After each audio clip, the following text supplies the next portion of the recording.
ప్రియమైనటువంటి దేవుని సంగమా, 2024 సంవత్సరం 24 25 సంవత్సరమా, 2025 సంవత్సరం 6 నెలలు గడిచి 7వ నెలలో ఉన్నాము.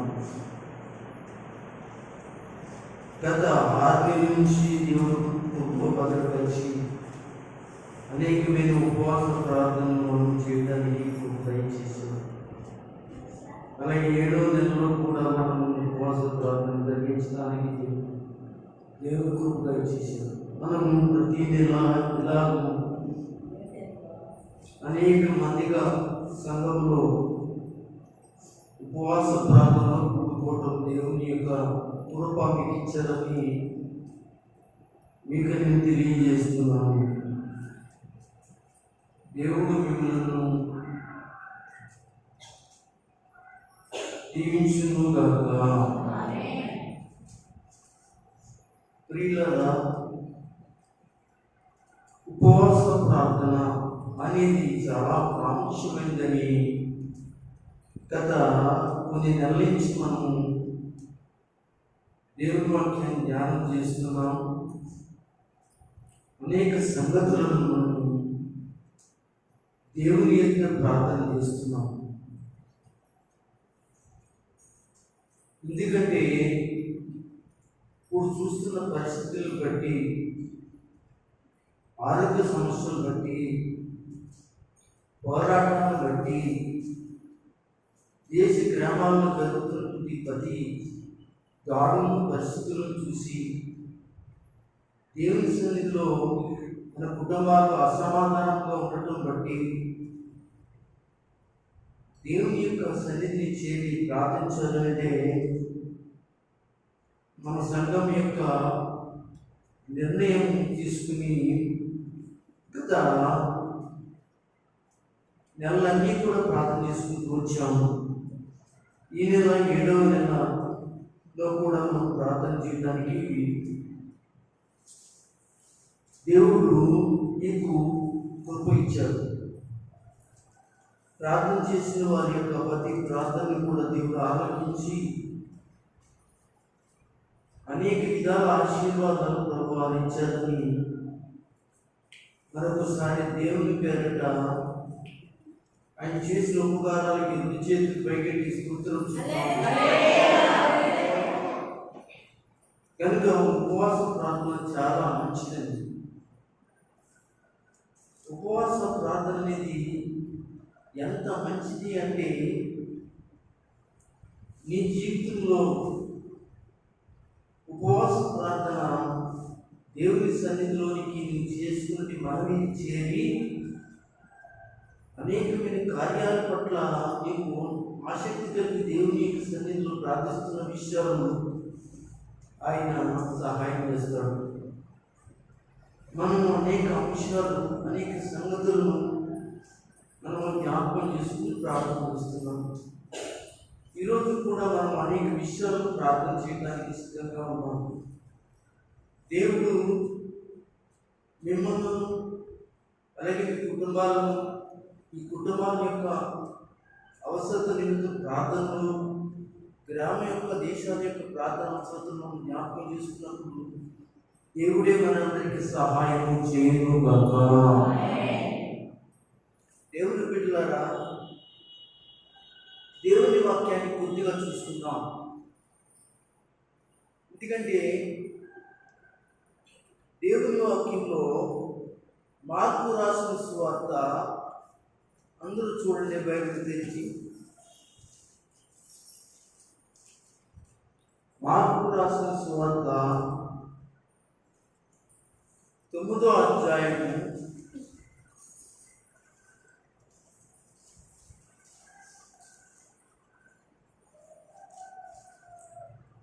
9వ అధ్యాయము అందరూ కూడా తెరిచి చూడండి. మార్కు రాసిన సువార్త 9వ అధ్యాయము 23వ వచనం నుండి 29వ వచనం వరకు ఒకరు చక్కగా చదవండి. చదవండి. మార్కు రాసిన సువార్త 9వ అధ్యాయము 23 నుంచి 29వ వచనం వరకు. అందుకు యేసు నమ్ముట నీ వలనైతే నమ్మువారు ఎవరైతే ఉన్నారో వారందరికీ సాధ్యమే అతనితో చెప్పాను. వెంటనే నమ్ముచున్నాను, నాకు అపనమ్మకం ఉండకుండా సహాయం చేయమని దగ్గరగా చెప్పాను. జనులు గుంపులు కూడి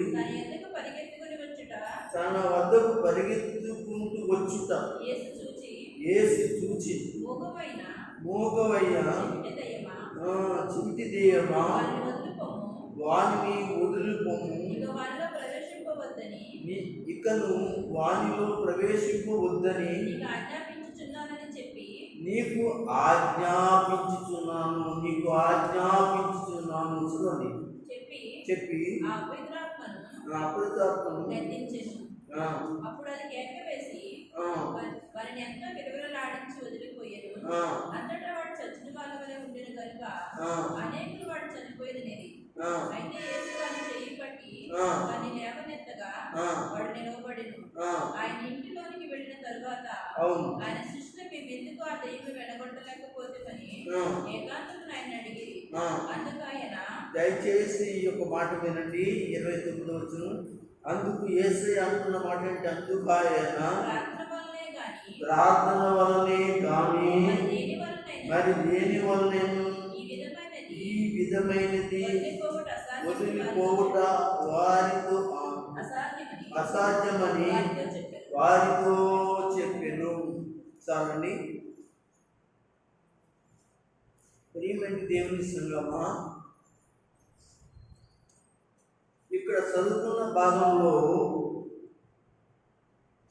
ఒక వ్యక్తి తన కుమారుడి కొరకు సహాయాన్ని యేసు ప్రభు దగ్గర అడగడానికి వచ్చాడు. మీరు గమనించండి, ఇక్కడికి వచ్చిన వారందరూ కూడా దేవుని వద్దకే వచ్చారు.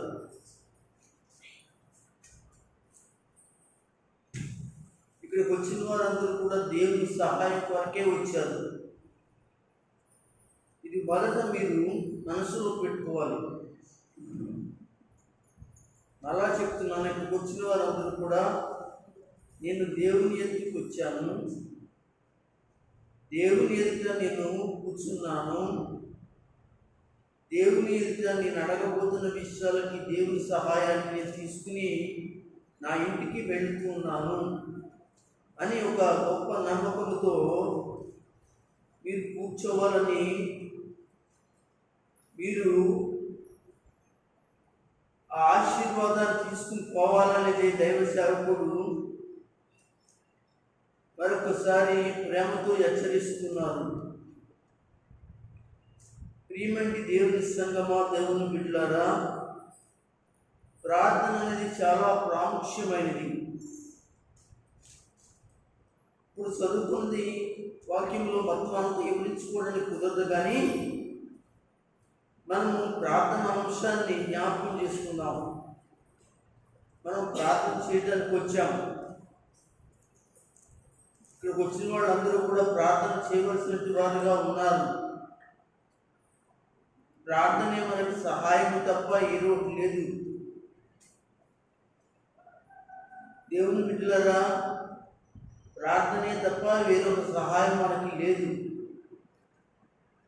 దేవుడే సహాయం చేస్తాడు తప్ప వేరొకరు ఎవరిని కూడా సహాయం కోరినా మనకి మామూలుగా మాట్లాడవచ్చు, కానీ ఏవైనా ధన సహాయం ఇవ్వచ్చు, కానీ అది కొంతవరకు మనకి ఉపయోగపడుతుంది. కానీ సంపూర్ణ సహాయం దేవుని వలన మాత్రమే, దేవుడు వాడు ఒక్కడు మాత్రమే చేయగలని మీకు నేను ప్రేమతో విషయాలను జ్ఞాపకం చేస్తున్నాను. కనుక మీరు నమ్మకంతో కూర్చోండి. ఏమండి, అయితే ఇక్కడ ఒక సంఘటన జరిగింది. ఒక వ్యాధిగ్రస్తుడు ఉన్నాడు. అతడు మోగవాడును, అలాగే మూర్ఛ వచ్చి పడిపోతున్న వాడును, దెయ్యము పట్టిన వాడును, చాలా రకరకాల వ్యాధులు అతనిలో ఉన్నాయి.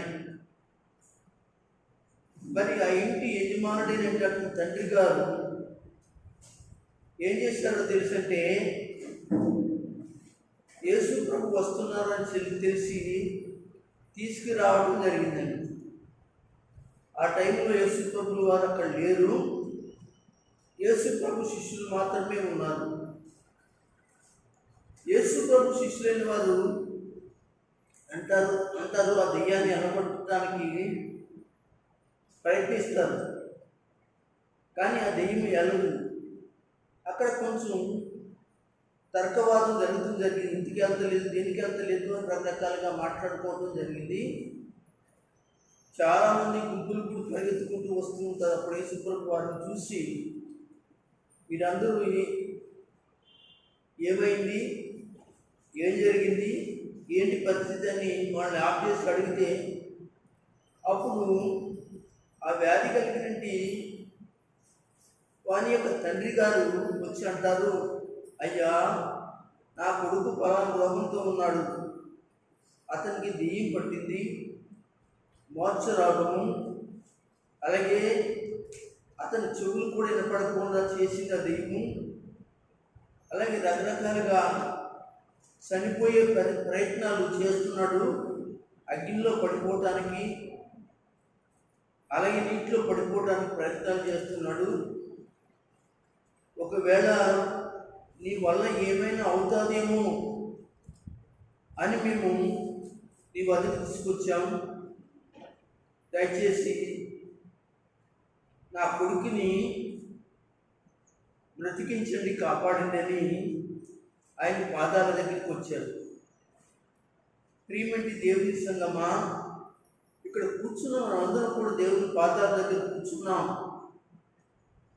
దేవుని పాదాల దగ్గర ఒక్కొక్కరు ఒక్కొక్క రకమైన అవసరంతో వచ్చారు. నేను కూడా ఒక అవసరంతో వచ్చాను, ఆ పాస్టర్ గారు కూడా ఒక అవసరంతో వచ్చారు, అలాగే మీరు వచ్చారు, మీ పిల్లలు కూడా వచ్చారు.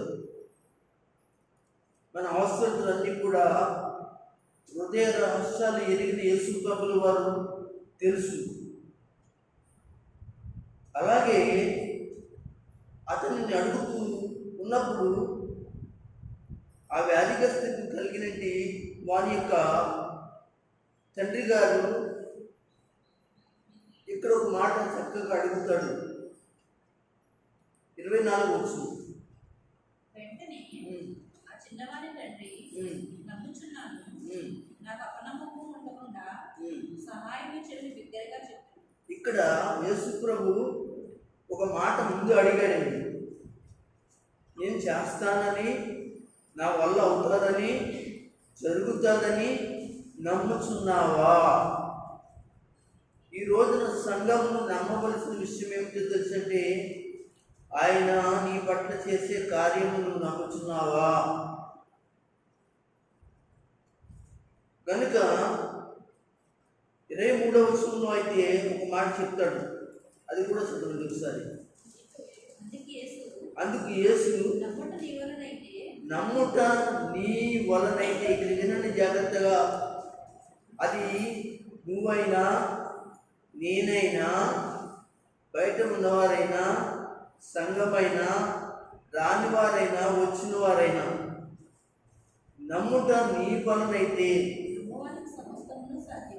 నమ్మేటువంటి వారు ఎవరైతే ఉన్నారో వారి వలన సమస్తమును కూడా సాధ్యపరచబడుతుంది, నేను చేయగలుగుతాను. నువ్వు నమ్ముచున్నావా? నువ్వు నమ్ముచున్నావా? ఈ ప్రశ్న మీకే. నమ్ముచున్నావా? నమ్మే వాళ్ళందరూ కూడా ఒకసారి ప్రభువుకు స్తోత్రం చెప్పగలరా? దేవుడు మిమ్మల్ని దీవించును గాక. ఎందుకంటే మీరు నమ్ముతున్నారు కాబట్టి దేవుడు మిమ్మల్ని దీవించాలని నేను ఆశీర్వదిస్తూ ఉన్నాను. ఎందుకంటే దైవజనుడు సంఘము నమ్మకాలను ఆశీర్వదించాలి. దైవజనులు సంఘం యొక్క ప్రార్థనలు ఆశీర్వదించాలి. అప్పుడే మీరేం చేయబడతారంటే మీ ప్రార్థనలు మీతో కలిసి తీసుకుని వెళ్ళడానికి అవకాశం ఉంటుంది. ప్రియులారా, గతించిన నెలలో ఉపవాసం గురించి చాలా సంగతులు మీతో మాట్లాడటం జరిగింది. ఒక వారం అమ్మగారు మాట్లాడారు, ఒక నెల అమ్మగారు మాట్లాడారు, ఉన్న నెలలన్నీ కూడా నేను మాట్లాడటం జరిగింది. అయితే ఈ రోజున కొన్ని ప్రార్థనలు జ్ఞాపకం చేసుకుందాం. ఎందుకంటే మనం ప్రార్థన చేయడానికి వచ్చాం కనుక మనము ప్రార్థన గురించి మనం జ్ఞాపకం చేసుకోవాలి. దేవుని వాక్యంలో ప్రార్థించేవారు చేయవలసినవి చక్కటి విషయాలు ఉన్నాయండి బైబిల్లో. ఇంటికాడ ప్రార్థన చేస్తున్నావా, సభల్లో ప్రార్థన చేస్తున్నావా, ఉపవాస ప్రార్థనలో ప్రార్థన చేస్తున్నావా, కృతజ్ఞత గుడిలో ప్రార్థన చేస్తున్నావా, లేకపోతే అనగా సంఘంలో ఆరాధనలో ప్రార్థన చేస్తున్నావా, ఎక్కడ ప్రార్థన చేసినా నీవు చేయవలసింది నువ్వు చేస్తేనే తప్ప నీ ప్రార్థనకు ప్రతిఫలం అనేది దేవుడు దయచేయడు. దేవునికి స్తోత్రం. వాటిలో కొన్ని చూసుకుందాం. అయితే మరికొన్ని దేవుని చిత్తమైతే రాబోతున్న నెలల్లో చూసుకుందాం. ఎందుకంటే మనము అలాగా వాక్య పరిశీలనలో మనం వెళ్తేనే తప్ప మన నమ్మకాన్ని దేవుని ఎదుట మనం ఉంచుకోలేము. వాక్య పరిశీలన ఎంత అవసరమో, వాక్యము ఎంత అవసరమో విశ్వాసులకి దేవుని బిడ్డలారా ఎంతో మెరుగైనది. నేను చెప్పుకుంటాను. ఇప్పుడు నిన్న ఆదివారం చెప్పాను. వాక్యము దొరికే కాలము చాలా కష్టమయ్యే రోజు వచ్చేసింది అని కదా చెప్పాను. వాక్యాన్ని చూపించాను. తూర్పు నుంచి పడమటి నుంచి ఉత్తరానికి 4 దిక్కులు తిరిగినా మీకు మరిగా వాక్యము అనేది మీకు దొరకదు కనుక వాక్యం కరువైపోతుంది. మరి వాక్యం దొరికే కాలంలోనే దేవుణ్ణి ఎదకండి అని మీకు ప్రకటించాను అని నేను అనుకుంటున్నాను. మొన్నవారం మరి ఆదివారం చెప్పాను, అంతకుముందు ఆదివారం చెప్పాను, మొత్తానికి చెప్పాను. ఈ రోజున కొన్ని సంగతులు ఎక్కువ కాదు, ఎందుకంటే ప్రార్థన ఎక్కువ చేయాలి కదా. కొన్ని సంగతులు మనం జ్ఞాపకం చేసుకోవడానికి ఇష్టపడదాం. దయచేసి తిమోతికి రాసిన పత్రిక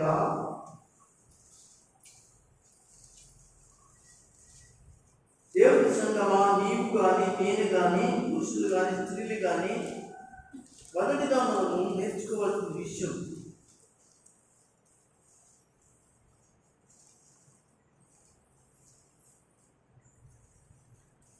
తిమోతికి రాసిన పత్రిక. దానికి ముందుగా 20 మాట చదువుకున్నాక దీంట్లో కదండి. మత్తయి రాసిన సువార్త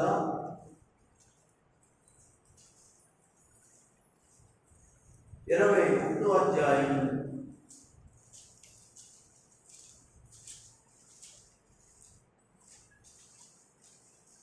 21వ అధ్యాయం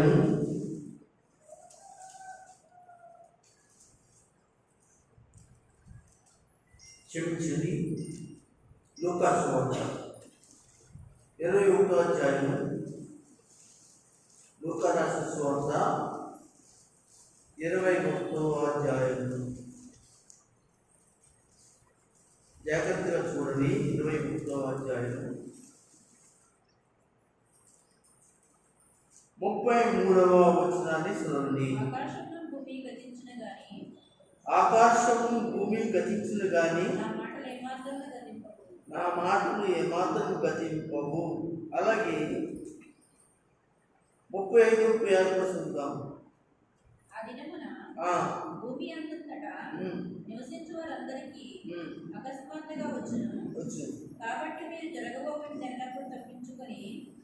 కాబట్టి మీరు జరగబోవు వీటినెల్లా తప్పించుకుని మనిషి కుమారుని ఎదుట నిలబడుటకు దేవుని కుమారుని యేసుక్రీస్తు ఎదుట నిలబడుటకు శక్తి గలవారగినట్లు ఎల్లప్పుడూ ప్రార్థన చేయుచు మెలకువగా ఉండండి. దేవునికి స్తోత్రం. హల్లెలూయా. సంఘం ఏమై ఉండాలో వాక్యం చెప్తుందండి. మెలకువ కలిగి ఉండాలి. ప్రార్థనకు వచ్చినప్పుడు మెలకువగా ఉండాలి. వింటున్నారండి? ప్రార్థనకు వచ్చినప్పుడు మెలకువగా ఉండాలి. మెలకువ అంటే మీరు నిద్రపోతున్నారని కాదు, నిద్రపోయారని కాదు. అక్కడ మెలకు అంటే ఏం తెలుసా?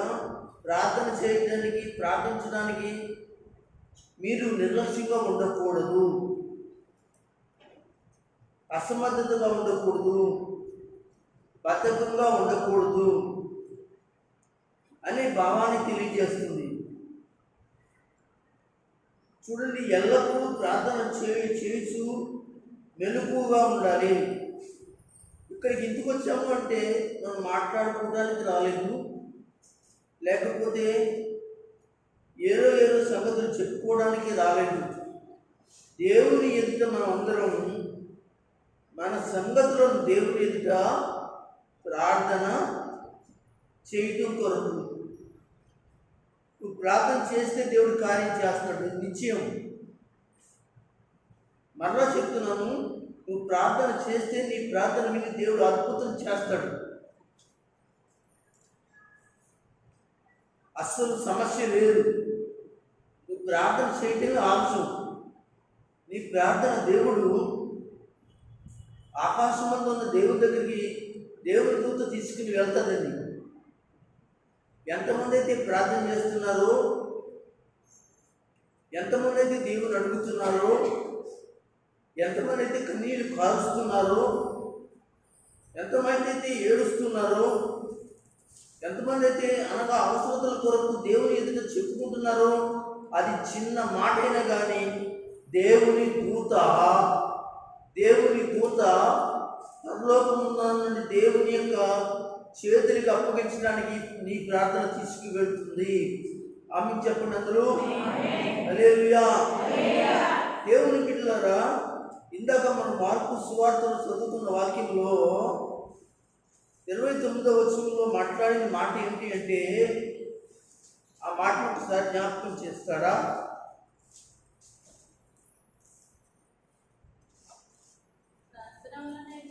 ప్రార్థన వలనే కానీ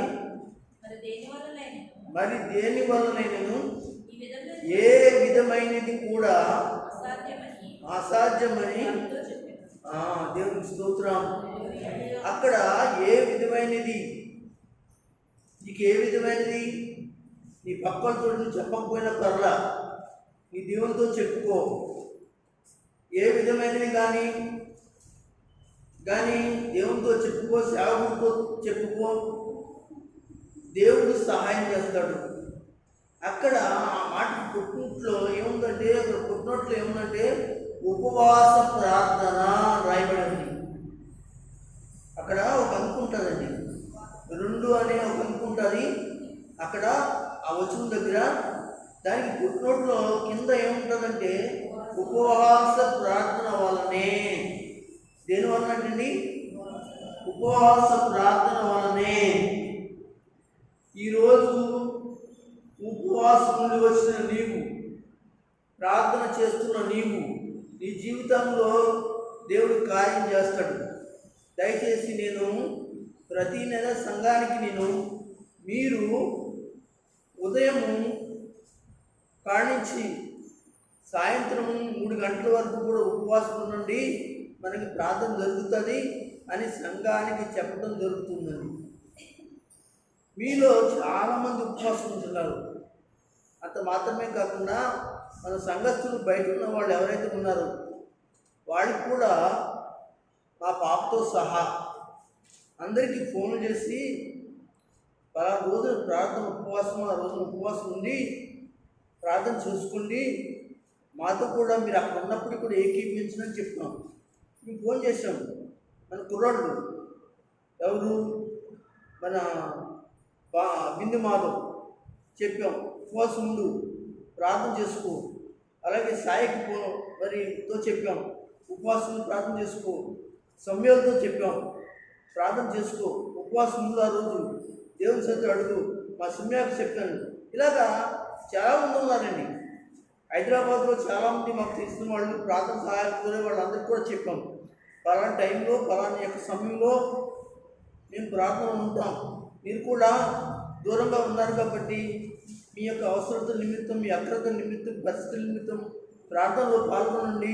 ఇక్కడ మీరు చేసే ప్రార్థన అక్కడ మీకు అద్భుతాలు జరిగిస్తాడు. ఆమేన్. హల్లెలూయా, హల్లెలూయా. ఉపవాస ప్రార్థన వలన మాత్రమే దేవుడు ఏం చేస్తాడు? నీ జీవితంలో నీకు ఏ బలహీనత, నరాల బలహీనత, బీపీయా, షుగరా, గుండె బలహీనత, లేకపోతే అరికాలం చాలా వరకు మీకు ఎటువంటి ఇబ్బందికరమైన పరిస్థితులు ఉన్నాయా? దేవునితో చెప్పుకోలేని పరిస్థితులు ఏమున్నాయా? నీ కుటుంబంలో ఏదైనా శోధనలు ఉన్నాయా? నీ భర్త వల్ల శోధనలు ఉన్నాయా? నీ బిడ్డల వల్ల శోధనలు ఉన్నాయా? నీకు ఏవైనా శోధనలు కనపడుతున్నాయా? ఇబ్బందికరమైన స్థితిలో నీవు ఉన్నావా? ప్రతిదీ కూడా దేవుని పాదాల ఎదుట మాత్రమే ఇవన్నీ కూడా సాధ్యమని నేను మీకు ప్రేమతో ఈ విషయాన్ని జ్ఞాపకం చేయడం జరుగుతుంది. అంత మాత్రమే కాదు, వ్యవసాయం చేసే వాళ్ళ కొరకు కూడా చెప్తున్నాను, వ్యాపారాలు చేసుకునే వాళ్ళ కొరకు చెప్తున్నాను. దేవుని బిడ్డలారా జ్ఞాపకం చేసుకోండి. ఇలాగా ప్రార్థన చేయండి అని చెప్తున్నాను. అలాగే ఉద్యోగాలు చేసుకునే వాళ్ళు, మన వాళ్ళు కొంతమంది అక్కడెక్కడ ఉన్నటువంటి వాళ్ళకి తోమ, ఇంకా కీర్తన వాళ్ళకి కూడా మీరు ఉపవాసం ఉండండి అమ్మా అని ఇంకా అందరికీనండి. ఎందుకంటే మన సంఘము మరి ఉపవాసంతో ప్రార్థన చేస్తే దేవుడు కార్యాలు చేస్తాడు. వ్యవసాయం చేసేవాళ్ళకి, ఉద్యోగాలు చేసేవాళ్ళకి, అలాగే వ్యాపారాలు చేసేవారికి, చేపల చెరువులు గలవాళ్ళకి, రొయ్యల చెరువు గలవాళ్ళకి చాలామంది మాకు తీసుకుని ఉన్నారు. మేము ప్రార్థిస్తామండి, మీ కొరకు కూడా ప్రార్థన పెడతాం. అంతకుముందు చెప్పినట్టు వాళ్ళు చాలామంది కూడా మాకు జ్ఞాపకం చేసి మా ప్రార్థన చేయండి చెరువుల కొరకు అన్న వాళ్ళ కొరకు కూడా మేము జ్ఞాపకం చేసుకుంటాం. ఇలాంటి ప్రార్థనలు ఎన్నో ఉన్నాయి. అంతేకాకుండా గ్రామ రక్షణ కొరకు, దేని కొరకండి? గ్రామ రక్షణ కొరకు. గ్రామంలో పోలంతమంది మారలేదండి, ఇంకా కుటుంబాలు మారలేదండి, మన కుటుంబాల్లో చాలామంది మారలేదండి. మన దేశం కొరకు, మన యొక్క పట్టణం కొరకు, మన జిల్లా కొరకు, మన తాలూకా కొరకు, ఇలాగ ప్రతి యొక్క ప్రజలందరి కొరకు ప్రార్థన చేయవలసిన వారిగా మనం ఉంటున్నాం. ఉండాలి, చెయ్యాలి అంటే మనము అశ్రద్ధగా ఉండకూడదు, నిర్లక్ష్యంగా ఉండకూడదు. మెలుపు కలిగి ఎల్లప్పుడూ కూడా ప్రార్థన అయ్యే వరకు, ఎల్లప్పుడూ అంటే దానికి అర్థం ఏంటంటే నువ్వు 1 గంట చేస్తావో 2 గంటలు చేస్తావో నాకు తెలియదు, కానీ ఆ చేసిన కాంచేపైన ఎల్లప్పుడూ నువ్వు ఎల్లప్పుడూ అంటే అంత రోజంతా కాదు, లేకపోతే నువ్వు బ్రతుకున్నంతకాలం కాదు. ఎల్లప్పుడూ అంటే నువ్వు మోకరిస్తావనుకో, అనగా మోకరించి ప్రార్థన చేసినంత సేపు కూడా నువ్వు ఎల్లప్పుడూ ఆ సమయం అంతా కూడా నువ్వు మెలకువగలిగి ఏం చేయాలో తెలుసా? దేవుని ఎదుట ప్రార్థన చేయాలి. సోదరి సోదరుడా, దేవుడు నీ జీవితంలో అద్భుతాలు చేయబోతున్నాడు. దేవుడు ఆశ్చర్య కార్యాలు చేయబోతున్నాడు. నీ కొరకు చేయబోతున్నాడు, నీ గ్రామం కొరకు చేయబోతున్నాడు, నీ మందిరం కొరకు చేయబోతున్నాడు, నీ సేవకుడి కొరకు చేయబోతున్నాడు, నీ సేవకుల యొక్క కుటుంబం కొరకు, పిల్లల కొరకు దేవుడు చేయబోతున్నాడు. అలాగే మీ కుటుంబాల కొరకు, మీ బంధువుల కుటుంబాల కొరకు, మీ పిల్లల కొరకు, మీ అల్లుల కొరకు, మీ కూతుళ్ళ కొరకు, ఇలాగా చూసుకుంటే ప్రతి ఒక్కరి కొరకు ఆయన చేయబోతున్నాడు. మనము ప్రార్థన చేయాలి. అందుకే తిమోతికి రాసిన పత్రికలో ఒక మాట ఉంది, 2వ అధ్యాయం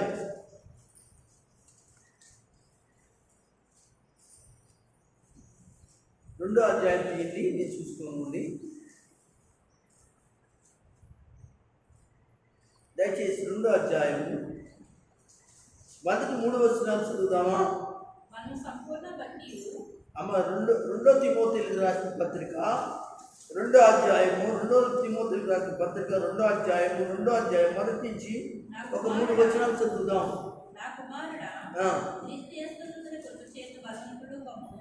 చూడండి ఇక్కడ, నా కుమారుడా, పురుషులైతే మిమ్మల్ని, స్త్రీలైతే నా కుమార్తె.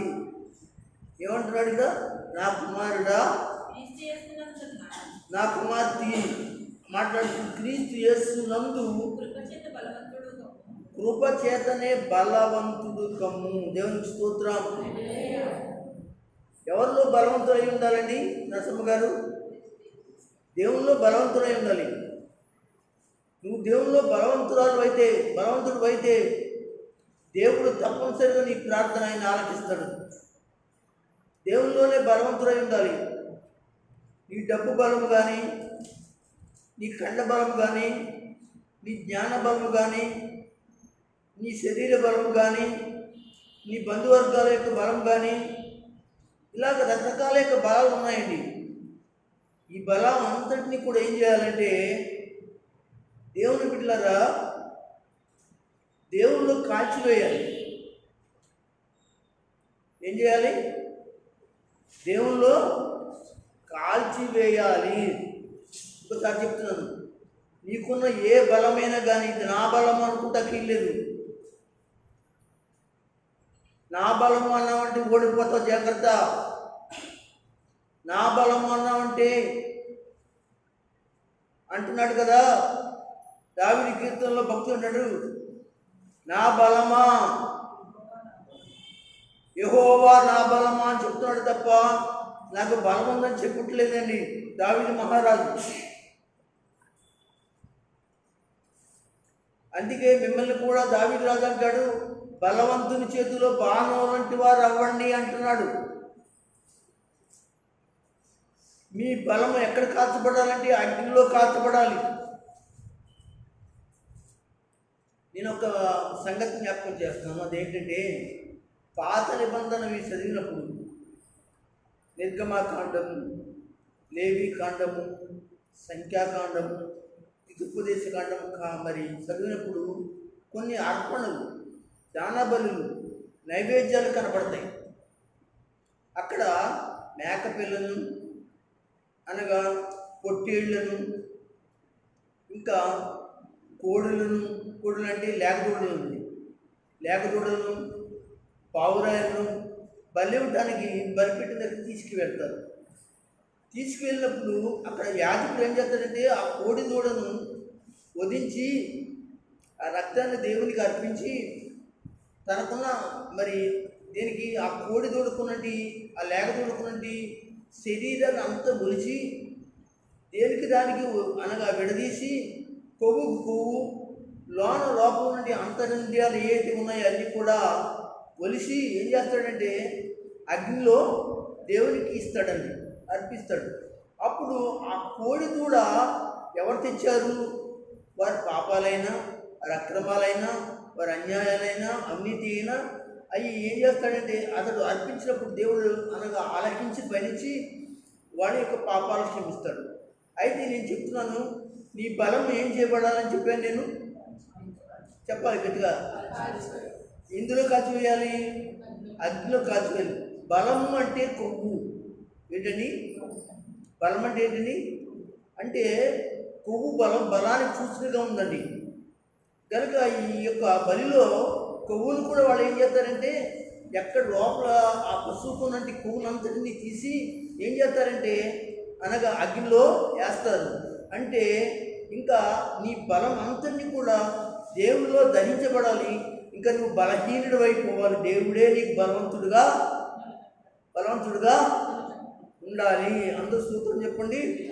ఇక్కడ అంటున్నాడు, నా కుమారుడా, నా కుమారుడా క్రీస్తునందు కృపచేతనే బలవంతుడి కమ్ము.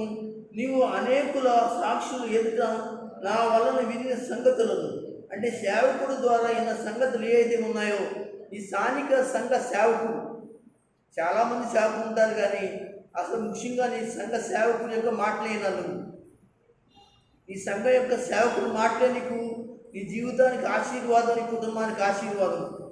కనుక సంగతులను ఏమంటాడు, ఇతరులు బోధించుటకు క్రీస్తు యొక్క మంచి సైనికుల వలె నాతో కూడా శ్రమను అనుభవించుము. సైనికుడు ఎవడును యుద్ధములకు పోకున్నప్పుడు తాను దండులో చేర్చుకున్న వారిని సంతోష పెట్టవాలని ఈ జీవన వ్యాపారం సరిగానండి. 2వ అధ్యాయం మొదటి వచనం చదవండి. ఏది 2 తిమోతి కదప్ప 1 తిమోతి. మనము సంపూర్ణ భక్తియు మాన్యత కలిగి నెమ్మదిగాను సుఖముగా బ్రతుకు నిమిత్తము అన్నిటికంటే ముఖ్యముగా మనుషులందరి కొరకు, రాజుల కొరకు, అధికారుల కొరకును విజ్ఞాపనలు, ప్రార్థనలు, యాత్రలు, కృతజ్ఞతలు చేయవలని హెచ్చరించుతున్నాను. ఇది మంచిదియును మన రక్షకుడైన దేవుని దృష్టికి అనుకూలమైనది. దేవుని స్తోత్రం. విన్నారా? నీ జీవితంలో మెలుగుగా ఉండటమే కాదు, మెలుగుగా ఉండటం అంటే ఉత్సాహంగా ఉండటం, నీరసంగా ఉండకూడదు. మెలుగుగా ఉండటం అంటే బద్ధకంగా ఉండటం కాదు, ఉత్సాహంగా పరిశుద్ధాత్మతో ఉల్లాసంతో ఎవరి కొరకైతే ప్రార్థన చేయమన్నామో, ఎవరి కొరకైతే ప్రార్థన చేస్తున్నాము, ఏం చేయాలంటే మెలుగు కలిగి ఒక అడుగు ముందు వేసి నీ ఆత్మను ఒక అడుగు ముందులో పెట్టి ప్రార్థన చేయాలి. ఎవరి కొరకు ప్రార్థన చేయాలి? ఇక్కడ అంటున్నాడు కదా, చెప్తున్నాడు, అన్నిటికంటే ముఖ్యంగా మనుషులందరి కొరకు. హల్లెలూయా. ఎవరి కొరకు నువ్వు ప్రార్థన చేయాలి? కొందరి కొరకేనా? కొందరి కొరకేనా? మనుషులంటే యేసు ప్రభువును నమ్మిన వాడు ఒక్కడి కొరకేనా? ఎంతమంది ఉన్నారు మన దేశంలో? ఎన్ని భాషలు కలిగిన వాళ్ళు ఉన్నారండి? ఎన్ని కులాలు కలిగిన వాళ్ళు ఉన్నారండి? ఎంతమంది ఉన్నారండి? వాళ్ళందరూ కూడా యేసు ప్రభువును నమ్మిన వాళ్ళు కాదు. కనుక మనుషులంటే భూమి మీద ఉన్న ప్రతి అందరి కొరకు నువ్వు ప్రార్థన చేస్తున్నావా? అందరూ గట్టిగా స్తోత్రం చెప్పండి. దేవుడు ప్రశ్నిస్తున్నాడు, నువ్వు ప్రార్థన చేస్తున్నావా? సహోదరుడా, ప్రార్థన చేస్తున్నావా? దయచేసి చేయకపోతే ప్రార్థన చేయి. అందుకే ఈ సిద్ధపాటు, అందుకే ఈ ప్రార్థన కూటం, అందుకే ఈ ప్రార్థన యొక్క ఉపవాసం. మనుషులందరి కొరకును, ఇంకా రాజులందరి కొరకును. రాజులంటే ప్రధానమంత్రి, ముఖ్యమంత్రి, ఎమ్మెల్యేలు, వీళ్ళందరూ రాజులండి. ఎవరి మీద? దేశం మీద మాట. ఇంకా అధికారుల కొరకు, అంటే రాజకీయ నాయకులే కాకుండా అధికారులు ఎవరున్నారు అని ఉద్యోగ రీతిగా కలెక్టర్ గారు, ఎంఆర్ఓ, ఇలాగ ఎంతోమంది గ్రామాల్లో ఉన్నట్టు అధికారులు, అనగా జిల్లాలో ఉన్న అధికారులు, దేశంలో ఉన్నట్టు అధికారులు, అనగా ప్రభుత్వ అధికారులు, పోలీస్ అధికారులు, ఇలా ఒకటి కాదు మిలిటరీ అధికారులు, ఇలా చెప్పుకుంటూ వెళ్తే అనగా అధికారులందరి కొరకు విజ్ఞాపనలు చేయాలి, ప్రార్థనలు చేయాలి, యాచనలు చేయాలి, కృతజ్ఞతలు దేవునికి అర్పించి మరి చేయాలి. ఇది దేవుని దృష్టిలో ఏంటండి? మంచిది. దేవుని స్తోత్రం. ఒకవేళ ఎవరి దృష్టిలో మంచిది కాకపోయినా కానీ నువ్వు చేసే ఈ ప్రార్థన ఇదిగో దేవుని దృష్టిలో మంచిదని నువ్వు తెలుసుకున్నప్పుడు ఏం చేయాలి? నేను ఆడ కొరకు ఎందుకు చేయాలి, వీళ్ళ కొరకు ఎందుకు చేయాలి అనే ఆలోచన పక్కన పెట్టేయండి. ఏం చేస్తారు? ఆలోచనద్దు. అక్కడ మన సంఘస్థులా? లేదు, మన సంఘస్థులు కాకపోతే ఏ ప్రభుత్వంలో కడగొట్టారు వాళ్ళందరూ. వేరే సంఘస్థులు అయితే మనకే అక్కడ ఏ ప్రభుత్వంలో కడగొట్టారా లేదా? బాప్తిసం పొందారా లేదా? ప్రార్థన సహాయం కోరారా లేదా? ప్రభు మనుషులు సహాయం అడిగారా లేదా? మనం ప్రార్థన చేయాలా లేదా? చెప్పండి. నేనైతే ప్రార్థన చేస్తాను. దేవుని స్తోత్రం చెప్పండి. మీ సంగతి ఏంటండి? చెప్పండి మీరందరూ. మీ సంగతి ఏంటండి? అడుగుతున్నాం గట్టిగా చెప్పాలి. ఎందుకు సోదరా? చేయాలి కదా. మనం అందరూ కూడా ఎందుకు దేవుడు మనం రక్షించాడంటే అందరి కొరకు ప్రార్థన చేయడానికే. నీ ఎత్తు ఉన్నవాడి కొరకు, నీ పక్కన ఉన్నవాడి కొరకు, నీ ఈదులో ఉన్నవాడి కొరకు, నీ గ్రామస్తుల కొరకు. వీలుగా ఉంటే నీకు సంఘంలో పాస్టర్గా చెప్తాడు, ప్రార్థన పలానా అవసరత అని చెప్తాడు. ఒకవేళ నీకు తెలియదు, ఒకవేళ రాలేదనుకో, నా ద్వారా ఇంకొకరి ద్వారా తెలిసిందనుకోండి, వెంటనే ఏం చేయాలి? వాళ్ళ కొరకు పాస్టర్ గారు నాకు చెప్పలేదు, చర్చలేదు, నాకెందుకు అని అనుకోకూడదు. ఎవరైనా పలానా సహోదరి ఇలా ప్రార్థన చేయమంది, ఇలాంటి ఇబ్బందులు ఉందంట, ఇలాంటి కష్టంలో ఉందంట, ఇలాంటి బాధలు ఉందంట, ఇలాంటి పరిస్థితుల్లో ఉందంట, మరి చెప్పారు పాస్టర్ గారు కూడా ప్రార్థన చేయమన్నారు అని వినగానే వెంటనే ఆమె కొరకు సాధ్యమైతే ఉపవాసం లేకపోయినా కానీ మోకరించి ప్రార్థన చేయండి. సోదరులారా, అందుకొరకే ఒకసారి స్తోత్రం చెప్తామా, ప్రార్థన చేద్దామా? చేద్దాం, చేయాలి. చేస్తానికి దేవుడు మనల్ని ఏర్పాటు చేసుకున్నాడు. అందుకే మనం ఉన్నాం. అందుకే అనేక మంది ప్రజలు రక్షణ పొందడానికే దేవుడు మనం ఏర్పాటు చేసుకున్నాడు. ఇది ఎవరి దృష్టిలో బాగోపోయినా కానీ ఇది ఓ ప్రార్థన అనేది దేవుని దృష్టిలో అది మంచిది. నువ్వు ప్రార్థన చేస్తున్నావా? లేకపోతే ఈ కాడించైనా అనగా ప్రార్థన చేయి. నేను అంటాను, ప్రతి నెలా చెప్తున్నాను, అమ్మ ఉపవాస ప్రార్థనలోకి అని ఉపవాసం ఉంది, రండమ్మా, ఎవరు వెనకబడకండి, మీ కుటుంబాలతో రెండమ్మా, మీ యొక్క భర్తలతో రెండమ్మా, మీ బిడ్డలతో రెండమ్మా అని చెప్పాను. నిన్న నెల చెప్పినట్టున్నాను. ఎవరెవరు రావాలంటండి? పాలు తాగే పిల్లలు కూడా తీసుకురావాలని వాక్యంలో చూపించానా లేదా? ఏమన్నా మీరు వచ్చి కదా సహోదరి, సంటి బిడ్డలతో సహా పానం చేసే పిల్లలు కూడా ఎక్కడ తీసుకురావాలి అని వాక్యంలో చూపించాను. సహోదరి కూడా మరి మన వారం వచ్చారు, ముందు వారం కూడా వచ్చారు, వస్తున్నారు. దేవునికి స్తోత్రం, హల్లెలూయా.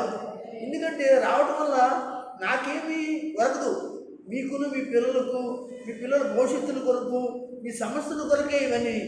అందరికంటే స్తోత్రం చెప్పండి. కనుక మీరందరూ రావాలి, అందరూ కూడుకోవాలి అని ప్రతి నెల నేను చెప్తూ ఉన్నాను. దయచేసి మరి ప్రతి నెల బాగానే వస్తున్నారు, ఈ నెల కూడా బాగానే కూడుతున్నారు. ఇలాగా మనము ఎంతకాలం అయితే ఈ ప్రార్థన కూటాలను ప్రతి నెల ఏర్పాటు చేస్తామో అనగా మీరు రండి, మీతో పాటు అనేక మంది వచ్చినట్లుగా అనగా నడిపించండి. వాడు మనతో ప్రార్థన చేసినప్పుడు ఒకవేళ దేవుడు ఒకవేళ నీ ప్రార్థన నా ప్రార్థన నా కుటుంబానికి సహాయం చేయవచ్చునేమో, వాళ్ళు మీరు పొందుతారు కదండి, నీ వల్ల మీరు పొందుతారు కదా, నీ వలన ఆశీర్వాదం పొందుతారు కదా. ఒకవేళ ఆవిడ తీసుకురాకపోవడం వలన, ఆవిడ రాకపోవడం వలన కనుక ఆవిడకి నష్టం ఏదైనా వాటిల్లుతుందేమో, ఒకవేళ నీ ప్రార్థన వల్ల, మన ప్రార్థన వల్ల, ఇక్కడ ప్రార్థన వల్ల, సేవకుల ప్రార్థన వల్ల ఏదైనా లాభం ఏమైనా ఉందేమో నీకు తెలియదు కదా. దయచేసి అనేక మందిని ఏం చేయాలి తీసుకురావాలి. ఇది మంచి పని. దేవుని స్తోత్రం చెప్పండి. కనుక నువ్వు ప్రార్థన చేసినప్పుడు మెలకుగా ఉండటమే కాదు, కానీ నీ జీవితం అనేక మంది కొరకు ప్రార్థన చేయాలి అనేది తిమోతికి రాసిన పత్రికలో 2వ పత్రికలో అనగా బలవంతుడు కమ్మని చెప్పాడు. మరి 1వ పత్రికలో 2వ అధ్యాయంలో అనగా అనేక మంది కొరకు, రాజుల కొరకు, అనగా అధికారుల కొరకు మనం అందరం ప్రార్థన చేయాలని తెలియజేస్తుంది. కనుక ఇదిగో ఈ సమయం ముందు అనేక ప్రార్థన అంశాలు మీ ఎదుట పాస్టమ్ గారు కానీ నేను కానీ మీ ఎత్తి పెడతాను. కనుక ఆ ప్రార్థనలన్నీ అందరూ కలిసి ఏకీభవించి ప్రార్థన చేయడానికి సిద్ధపడతాం. దేవుడి మాటలు, మీరు చేసే ప్రార్థనలు దేవుడు దీవించి ఆశీర్వదించునుగాక. సార్ అందరూ స్తోత్రం చెప్పండి. హల్లెలూయా, హల్లెలూయా.